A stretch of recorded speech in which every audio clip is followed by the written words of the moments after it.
सच्चाई ये है कि पूज्य गुरुजी हमेशा ही उनका जन्म ही समाज की भलाई के लिए हुआ है और समाज में भलाई उनका कार्य एकमात्र ही उद्देश्य है। दिन रात लगे रहते हैं और वो हमेशा ही उनका कार्य समाज में की कुरीतियों को निकालना, इंसानियत को इंसान का पाठ पढ़ाना, समाज के अंदर अच्छे नेक काम करना।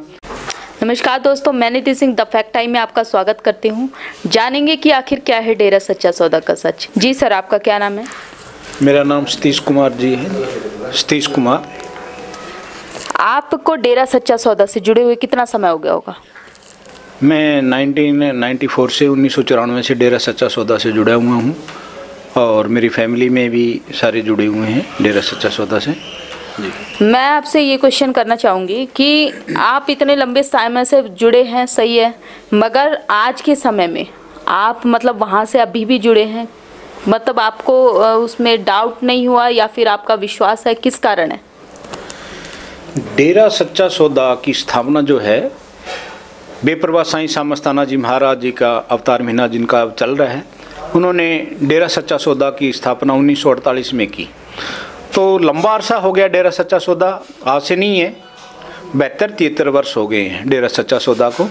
और तब से आसपास का ही नहीं, पूरे हरियाणा क्या ले लो, पंजाब, राजस्थान, बहुत से स्टेटों के अंदर डेरा सच्चा सौदा की जो मुहिम चलाई है मानवता भलाई की, इंसानियत को इंसान का पाठ पढ़ाना, समाज के अंदर अच्छे नेक काम करना, उसकी बदौलत हम डेरा सच्चा सौदा से जुड़े हैं।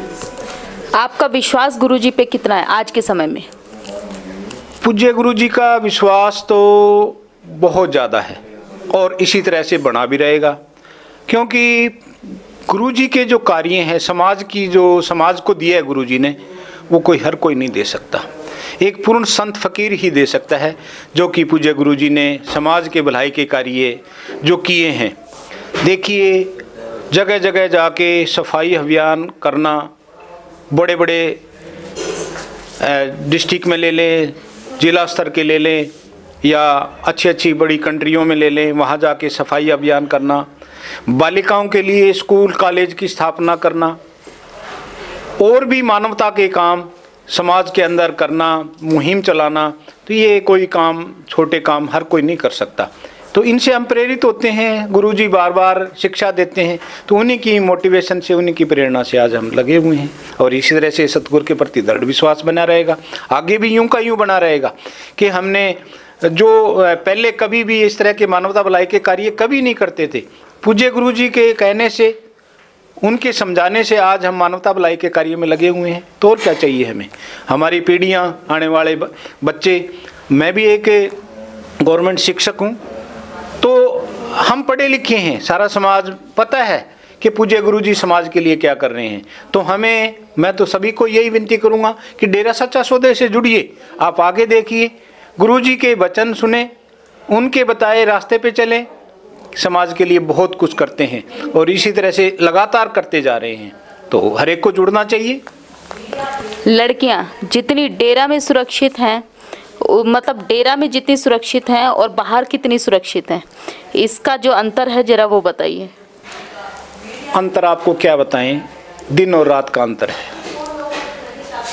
उड़ीसा के अंदर भूकंप आया, तबाह हो गए, जिनका कोई नहीं था परवरिश, कोई पालने वाला नहीं था, छोटी छोटी बच्चियां पूज्य गुरुजी ने गोद ली और अपना नाम दिया, साई आश्रम बनाया, साई बेटियां आश्रम बनाया। वो बच्चियां स्कूल के अंदर, कॉन्वेंट स्कूल है, इतने अच्छे अच्छे स्कूल हैं, आप देख के हैरान रह जाएंगे। इस डेरा सच्चा सौदा के जो स्कूल है, यहाँ से IAS बच्चे अच्छी अच्छी नौकरियों में लगे हुए हैं, तो वहाँ गुरुजी उनको शिक्षा दे रहे हैं। अब वो अच्छे अच्छे खेलों के अंदर अव्वल दर्जे में आ रही है, बाहर खेल के आ रही हैं। तो गुरुजी जो उन बच्चियों के लिए, जो माँ बाप भी नहीं कर सकता, इतना काम उन बेटियों के लिए पूज्य गुरुजी कर रहे हैं। समाज क्या कर रहा है? समाज क्या कर रहा है? आप देख रहे हैं, आप जगह जगह क्या हो रहे हैं, छोटी छोटी बच्चियों के साथ अत्याचार हो रहे हैं, दुष्कर्म हो रहे हैं। क्या ये समाज का कार्य है? पूज्य गुरुजी इनसे निकालते हैं। अब पूज्य गुरुजी गए हुए हैं अब ये समाज के अंदर ये कुरीतियाँ पहले बहुत कम थी, अब ज़्यादा बढ़ रही है। वजह क्या है? मैं सरकार से भी ये प्रार्थना करूँगा, सभी से अनुरोध है मेरा कि ये जो डेरा सच्चा सौदे के ऊपर झूठे लांछन लगाए जा रहे हैं, मीडिया गलत रिपोर्ट दे रहा है, खुद जानिए, खुद देखिए, आके सच्चाई को जाने, तब आपको पता लगेगा कि डेरा सच्चा सौदा वाकई में ही एक सर्वधर्म संगम है। जो वेश्याएं आती थी डेरे में, वो मतलब क्या कारण था उनका? देखो, कुछ ऐसी लड़कियां, बहन बेटियां मजबूरी बस गलत कार्यों में पड़ गई, गरीबी की वजह से ले लो, या कुछ लोगों ने उनको गुमराह कर दिया, इस वजह से वो गलत धंधों में लग गई। पूज्य गुरुजी ने एक मुहिम चलाई और सेवादारों को भेजा गया कि जहाँ ये अड्डे हैं वहाँ जाके उन बेटियों को समझाया जाए, उनके अंदर कोई बीमारियाँ हैं उनका इलाज करवाओ, अच्छी तरीके से उनका इलाज करवा के उनकी शादियाँ करवाई गुरुजी ने। अब हमें आसपास हम देखते हैं बहुत से ऐसी काफ़ी शादियाँ करवाई और वो अब उनके बच्चे भी हैं और वो परिवार में खुशहाल जीवन व्यतीत कर रही है। गुरुजी ने किन्नरों के लिए क्या किया है? किन्नरों के लिए क्या कहें आपको, उनको बस लोग दुत्कारते थे कि ये तो ताली बजाने आ गए, ये तो भीख मांगने आ गए, या इस तरह के आ गए, उनको दुत्कारते थे। तो थर्ड जेंडर मतलब उन्होंने, गुरुजी ने एक मुहिम चला के उनको सुख दुआ समाज के लिए एक उनका नाम दिया गया। सुख दुआ समाज ये किन्नर है, किसी के घर में बच्चा पैदा हो गया, बेटा पैदा हो गया, बेटी पैदा होगी, अच्छा काम है, शादी हुई, वहाँ जाके ये उन परिवारों को आशीर्वाद देते हैं, उनको अच्छा मतलब एक परिवार में खुशियाँ बखेरते हैं जाके, और हम उनको दुत्कारते हैं। पिताजी ने ऐसा नहीं कहा, गुरुजी ने उनको सुख दुआ समाज के लिए कि ये सब के लिए सुख की दुआ मांगते हैं, इसलिए पिताजी ने इनको बहुत अच्छा रुतबा दिया है। जो बच्चे वहाँ के स्कूल कॉलेजेस में पढ़ते हैं और बाहर के स्कूल कॉलेजेस में जो मतलब पढ़ाई होती है, पढ़ाई तो सब जगह एक तरीके से होती है लगभग बोर्ड के अकॉर्डिंग, मगर जो शिष्टाचार है और अनुशासन की बात की जाए तो किस तरीके का फ़र्क है? देखिए, मैं अपनी बताता हूँ कि डेरा सच्चा सौदा के जो शिक्षा की पद्धति है ना, वो एक गुरुकुल पद्धति है जो हमारे पुरातन शिक्षा से चली आ रही है कि उन बच्चों को, जो बच्चे पढ़ाई के लिए आते हैं, उनको नैतिक शिक्षा, समाज में बैठने उठने की सारी अच्छी शिक्षा दी जाए। यही नहीं, समाज का ताने बाने के बारे में बताया जाता है, उनको नैतिकता का पाठ पढ़ाया जाता है, सभी बड़ों का आदर करना यहाँ पे सिखाया जाता है। तो इस तरह से गुरुकुल रीत के माध्यम से ये यहाँ पे पिताजी ने स्कूल खोले और मेरे बच्चे, मेरे बेटे हैं 3। मैं आपको बताता हूँ, मेरा बड़ा बेटा बीटेक करके एमटेक कर रहे हैं NIT के अंदर और वहीं ये शिक्षा ली है। मैं भी एक टीचर के नाते कहता हूँ कि और दूसरे स्कूलों में जाएंगे, बच्चे गलत हरकतें करते हैं, अच्छी शिक्षा नहीं ले पाते, गलत आचरण करते हैं, उनको इतनी शिक्षा वहाँ नहीं दी जाती, जबकि डेरे सच्चे सौदे के अंदर, स्कूलों के अंदर बहुत ही नैतिकता का पाठ पढ़ाया जाता है और वो बच्चे अच्छी शिक्षा ग्रहण करके समाज के अंदर एक खुशियाँ बखेरते हैं और वो अच्छी पदों पे लगे हुए हैं।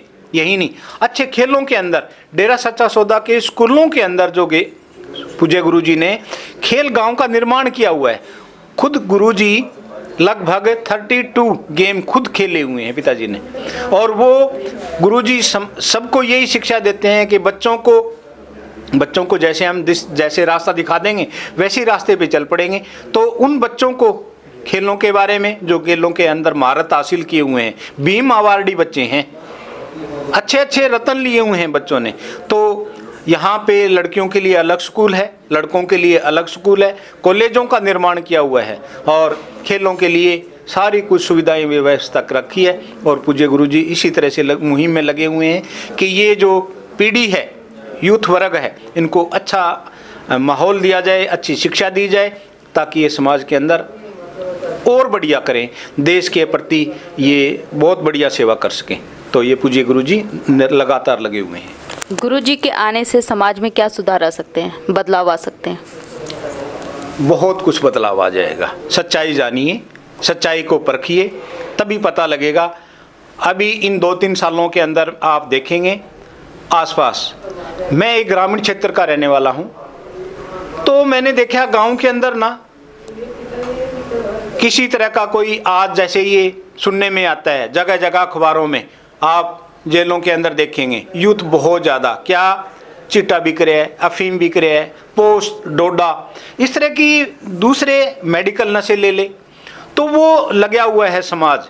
उनको शिक्षा देने के लिए पूज्य गुरुजी ने मुहिम चलाई, कॉलेज वगैरह में, स्कूलों के अंदर सत्संग लगाए, उनको मोटिवेशन किया, उनको गुरु मंत्र दिया, उनको समझाया कि आप इन किसी तरह की कुरीतियों में ना पड़ें। तो इस तरह से पूज्य गुरुजी ने उनको समझा के एक मुख्य धारा में समाज के हित के लिए, समाज के भलाई के लिए उनको जोड़ा। और वो बच्चे हैं जैसे स्कूल के, अब भी बहुत है यूथ वर्ग जो पूज्य गुरुजी के वचनों को अनुसरण करता है, उनको मानता है और वो समाज के अंदर अच्छे नेक काम कर रहे हैं। और मैं ये कहना चाहूँगा कि पूज्य गुरुजी यदि आ जाते हैं तो समाज के अंदर एकदम बदलाव आएगा और समाज एक बहुत अच्छा बनेगा, क्योंकि पूज्य गुरुजी जानते हैं, उनको पता है कि समाज के अंदर क्या कुरीतियाँ हैं, उन सभी कुरीतियों को निकालते हैं। चाहे वो बहन बेटियों पे अत्याचार क्यों ना हो, या आज नशेखोरी बढ़ रही है, और भी कुरीतियाँ हैं समाज के अंदर, वो सभी कुरीतियाँ पूज्य गुरुजी समय समय पे निकालते रहते हैं, समझाते हैं और उनका अनुसरण बहुत करते हैं। पूज्य गुरुजी के लगभग 6-7 करोड़ फॉलोअर्स हैं और वो सभी मानते हैं और समाज के अंदर बदलाव के लिए वो लगे हुए हैं और निरंतर उनका प्रयास है कि एक दिन हमें सफलता अवश्य मिलेगी। सरकार से क्या अपील करना चाहोगे? मैं